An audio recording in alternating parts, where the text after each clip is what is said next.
Aga is the first application. নেতানিয়াহুর মৃত্যুদণ্ড চায় ইরান, গ্রেপ্তারে প্রস্তুত আইসিসি, ভয়ে পোল্যান্ড সফর বাতিল। মারতে এসে মরার দশা, ইয়েমেনে আমেরিকার যুদ্ধবিমান ধ্বংস করল হুতির বিদ্রোহীরা। ইউক্রেনের দোজকে পড়েছে মার্কিন যুক্তরাষ্ট্র। ইসরায়েলের মতো দখলদারিত্বের ভূমিকায় ট্রাম্প, পানামায় খালি দখল চায় যুক্তরাষ্ট্র। আসসালামু আলাইকুম, দেখছিলেন বিএসি ওয়ার্ল্ড নিউজ হেডলাইন। নেতানিয়াহুর মৃত্যুদণ্ড চায় ইরান, গ্রেপ্তারে প্রস্তুত আইসিসি, ভয়ে পোল্যান্ড সফর বাতিল। বিশ্বজুড়ে তোলপাড়, 124 দেশের যে কোনো একটিতে গ্রেফতার হতে পারেন ইসরায়েলের প্রধানমন্ত্রী নেতানিয়াহু। ইসরায়েলের প্রধানমন্ত্রী বেনিয়ামিন নেতানিয়াহু এখন কার্যত পলাতক আসামি। আন্তর্জাতিক অপরাধ আদালত তার বিরুদ্ধে জারি করেছে গ্রেফতারি পরোয়ানা। অভিযোগ, গাজার নিরপরাধ মানুষদের ওপর গণহত্যার নির্দেশ দেওয়া। শুধু তাই নয়, খাবার, পানি, ঔষধসহ মৌলিক চাহিদা থেকে গাজার বাসিন্দাদের বঞ্চিত করার অভিযোগেও তাকে দায়ী করা হয়েছে। একই ভাগ্য বরণ করতে হয়েছে ইসরায়েলের সাবেক প্রতিরক্ষামন্ত্রী ইয়োভ গ্যালান্তকেও। আইসিসির 124টি সদস্য রাষ্ট্রের যে কোনো একটিতে পা রাখলেই গ্রেফতার হতে পারেন তারা। ইতোমধ্যেই সুইডেন, জার্মানি, যুক্তরাজ্য সহ বাল্টিক অঞ্চলের বেশ কয়েকটি দেশ ঘোষণা দিয়েছে তারা আইসিসির নির্দেশ মানতে বাধ্য এবং নেতানিয়াহুকে গ্রেফতার করতেও প্রস্তুত। এমনকি পোল্যান্ডও জানিয়ে দিয়েছে তাদের মাটিতে আসলে আন্তর্জাতিক আইন অনুযায়ী ব্যবস্থা নেওয়া হবে। এই সতর্কবার্তায় নেতানিয়াহুকে বাধ্য করেছে পোল্যান্ড সফর বাতিল করতে। তবে শুধু গ্রেফতারে সন্তুষ্ট নয় ইরান। দেশটির সর্বোচ্চ ধর্মীয় নেতা আয়াতুল্লাহ খামেনি সরাসরি দাবি করেছেন গাজায় গণহত্যা ও যুদ্ধ অপরাধের জন্য নেতানিয়াহুর মতো রক্তপিপাসু নেতার মৃত্যুদণ্ডই যথাযথ। কিন্তু সমস্যাটা হল, আন্তর্জাতিক অপরাধ আদালত মৃত্যুদণ্ড দেওয়ার ক্ষমতা রাখে না। তাদের সর্বোচ্চ সাজা 30 বছরের কারাদণ্ড বা বিশেষ ক্ষেত্রে যাবজ্জীবন কারাদণ্ড। তাই ইরানের এই দাবি বাস্তবায়ন করা সম্ভব নয়। পশ্চিমা বিশ্বে নেতানিয়াহুর অবরুদ্ধ অবস্থা নেতানিয়াহুর গ্রেফতারি পরোয়ানার পর যুক্তরাজ্য কড়া বার্তা দিয়েছে। তারা বলেছে, নেতানিয়াহু বা গ্যালান্ত আমাদের দেশে এলে আমরা গ্রেফতার করতে এক মুহূর্ত দেরি করব না। বিশ্লেষকরা বলছেন, নেতানিয়াহুর চরমপন্থী মনোভাব এবং মানবাধিকারের প্রতি অসম্মানিতাকে বিশ্বে একঘরে করে তুলছে।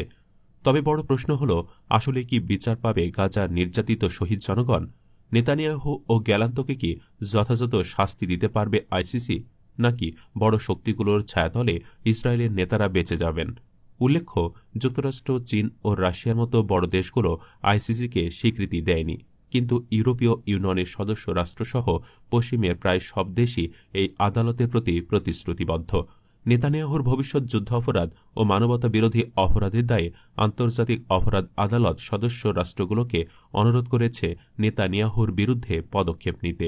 এরপর থেকে পুরো ইউরোপ কার্যত নেতানিয়াহুর জন্য বন্ধ হয়ে গেছে। তবে আসল প্রশ্ন, আইসিসির এই গ্রেফতারি পরোয়ানা বাস্তবায়িত হবে কিনা? প্রিয় দর্শক, আপনার কি মতামত? ইরানের সর্বোচ্চ ধর্মীয় নেতা আয়াতুল্লাহ খামেনির মতো কি আপনিও মনে করেন নেতানিয়াহুর মতো অপরাধীর মৃত্যুদণ্ড হওয়া উচিত, নাকি যাবজ্জীবন কারাদণ্ড যথেষ্ট? আপনার মতামত জানান কমেন্টে এবং শেয়ার করে ছড়িয়ে দিন এই প্রতিবেদনটি, কারণ ন্যায় বিচার নিয়ে প্রশ্ন তোলা এখন সময়ের দাবি। ঘরোয়া অস্ত্রই আমেরিকান যুদ্ধবিমান বিধ্বস্ত করল হুতিরা। বিশ্বকে স্তব্ধ করে দিল ইয়েমেনের হুতি বিদ্রোহীরা। দেশীয় প্রযুক্তিতে তৈরি আকাশ প্রতিরক্ষা ব্যবস্থার মাধ্যমে আমেরিকার অত্যাধুনিক F-18 যুদ্ধবিমানকে তারা বিধ্বস্ত করেছে। এটি শুধু একটি সামরিক ঘটনা নয়, বরং এক নতুন ইতিহাসের জন্ম দিয়েছে। গত রবিবার রাতে লোহিত সাগরের ওপর দিয়ে ইয়েমেনি আকাশসীমা লঙ্ঘন করে মার্কিন একটি F-18 যুদ্ধবিমান। হুতি বিদ্রোহীদের আকাশ প্রতিরক্ষা ব্যবস্থা সেটি দ্রুত শনাক্ত করে। ইয়েমেনি সেনাদের ছোড়া ক্ষেপণাস্ত্র সরাসরি আঘাত হানে বিমানটিতে, যা নিয়ন্ত্রণ হারিয়ে সাগরে পড়ে যায়। হুতি বিদ্রোহীদের দাবি, সম্পূর্ণ দেশীয় প্রযুক্তিতে তৈরি আকাশ প্রতিরক্ষা ব্যবস্থার মাধ্যমেই তারা আমেরিকার অত্যাধুনিক F-18 যুদ্ধবিমান ধ্বংস করেছে। তবে বিশ্লেষকদের মতে এই সাফল্যের পেছনে ইরানের সরবরাহকৃত প্রযুক্তি এবং সমরাষ্ট্রের ভূমিকা থাকতে পারে। এদিকে যুক্তরাষ্ট্র তাদের সামরিক ব্যর্থতা ঢাকতে এটিকে ফ্রেন্ডলি ফায়ার বা নিজেদের ভুলের কারণে সৃষ্ট দুর্ঘটনা বলে দাবি করেছে। কিন্তু এই দাবি চ্যালেঞ্জ করেছে হুতি বিদ্রোহীরা।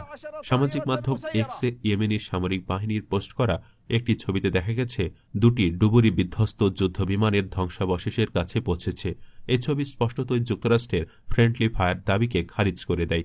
হুতিদের এই প্রমাণ সামাজিক মাধ্যমে ছড়িয়ে পড়ার পর বিশ্বজুড়ে আলোচনার কেন্দ্রবিন্দুতে এসেছে। এটি মার্কিন সামরিক শক্তির ওপর এক বড় আঘাত হিসেবে দেখছেন আমেরিকানরা। ইয়েমেনি প্রতিরক্ষা মন্ত্রণালয় জানিয়েছে, এই ঘটনার পর মার্কিন বিমানবাহী রণতরী ইউএসএস হ্যারি এস ট্রুম্যান তার অবস্থান বদল করতে বাধ্য হয়। আরও জানা যায়, এই রণতরীকে লক্ষ্য করে ইয়েমেনের 8টি ক্রুজ ক্ষেপণাস্ত্র এবং 17টি ড্রোনের সাহায্যে আক্রমণ চালানো হয়েছিল। এই ঘটনায় বিশ্বজুড়ে সামরিক বিশ্লেষকদের মধ্যে আলোড়ন সৃষ্টি হয়েছে। হুতিদের দাবি, তাদের দেশীয় অস্ত্র দিয়েই আমেরিকার মতো পরাশক্তির অত্যাধুনিক যুদ্ধবিমান ধ্বংস করা সম্ভব হয়েছে। এটি মার্কিন সামরিক ইতিহাসে এক নতুন মোড় তৈরি করবে। বিশ্লেষকরা বলছেন, ভবিষ্যতে ইয়েমেন ও ইসরায়েলের মধ্যে সরাসরি সংঘর্ষ হলে হুতি বিদ্রোহীদের এই সামরিক ক্ষমতা বড় ভূমিকা রাখতে পারে। তবে এটি মধ্যপ্রাচ্যের ভূ রাজনীতিতে আরও উত্তেজনা বৃদ্ধি করবে। দেশীয় প্রযুক্তিতে শক্তিশালী F-18 যুদ্ধবিমান ধ্বংস করার ঘটনা শুধু হুতি বিদ্রোহীদের জন্য নয়, বরং বিশ্ব মুসলিম সম্প্রদায়ের জন্য এটি এক বিজয়ের বার্তা হতে পারে। প্রশ্ন উঠছে, আমেরিকার এই পরাজয় কি শুধুই সামরিক ব্যর্থতা, নাকি এটি একটি বৃহত্তর বার্তা বহন করে? আপনার কি মত? হুতিদের এ সাফল্য কি আপনি মুসলিম বিশ্বের বিজয় হিসেবে দেখেন? নিচের মন্তব্যের ঘরে জানিয়ে দিন আপনার মতামত। ইউক্রেনের দোজকে পড়েছে মার্কিন যুক্তরাষ্ট্র। রাশিয়ার হাইপারসনিক মিসাইল ইউক্রেনে হামলায় একের পর এক ধ্বংস হচ্ছে আমেরিকার দম্ভ প্যাট্রিয়ট আকাশ প্রতিরক্ষা ব্যবস্থা ও ড্রোন। রাশিয়া কয়েক মিলিয়ন ডলারের ক্ষেপণাস্ত্রে উড়ে যাচ্ছে। আমেরিকার বিলিয়ন বিলিয়ন ডলার খরচে তৈরি বিশ্ববিখ্যাত প্যাট্রিয়ট আকাশ প্রতিরক্ষা ব্যবস্থা। প্যাট্রিয়ট আকাশ প্রতিরক্ষা ব্যবস্থা যুক্তরাষ্ট্রের অন্যতম গর্ব, কিন্তু রাশিয়ার কিনজাল মিসাইলের গতির কাছে এটি কার্যত অসহায় হয়ে পড়ছে।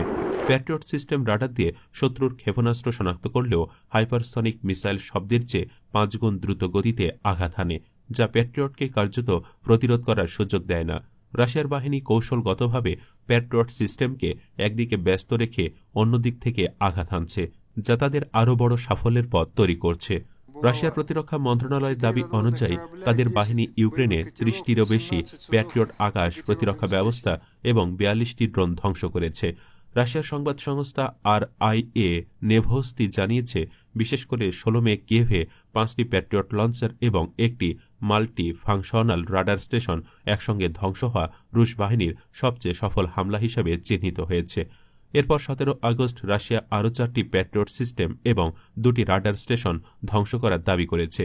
রুশ বাহিনী জানিয়েছে, তাদের কিনজাল হাইপারসনিক ক্ষেপণাস্ত্রের গতি ও কার্যকারিতা এ ধরনের হামলাকে আরও কার্যকর করেছে। বিশেষজ্ঞরা বলছেন, যুক্তরাষ্ট্রের এ পরাজয় শুধু সামরিক নয়, কৌশলগত দিক থেকেও বড় আঘাত। রাশিয়ার এই আধুনিক যুদ্ধ কৌশল ও অস্ত্র প্রদর্শন আন্তর্জাতিক মঞ্চে যুক্তরাষ্ট্রের সামরিক দাপটকে প্রশ্নবিদ্ধ করছে। ইউক্রেনের মাটিতে প্যাট্রিয়ট সিস্টেমের বারবার পতন যুক্তরাষ্ট্রের অস্ত্রের কার্যকারিতা নিয়ে সন্দেহ তৈরি করছে। এমন পরিস্থিতি যুক্তরাষ্ট্রের সামরিক জোটগুলোর ওপর আস্থা কমাতে পারে, যা ভবিষ্যতে বড় ধরনের ভূ রাজনৈতিক পরিবর্তনের ইঙ্গিত দেয়। তো প্রিয় দর্শক, ইউক্রেনে আমেরিকার এমন পরাজয় ইরাক, সিরিয়া, লিবিয়া, আফগানিস্তান এবং ইয়েমেন ধ্বংস করার অভিশাপের ফসল? কমেন্টে জানান আপনার মূল্যবান অভিমত।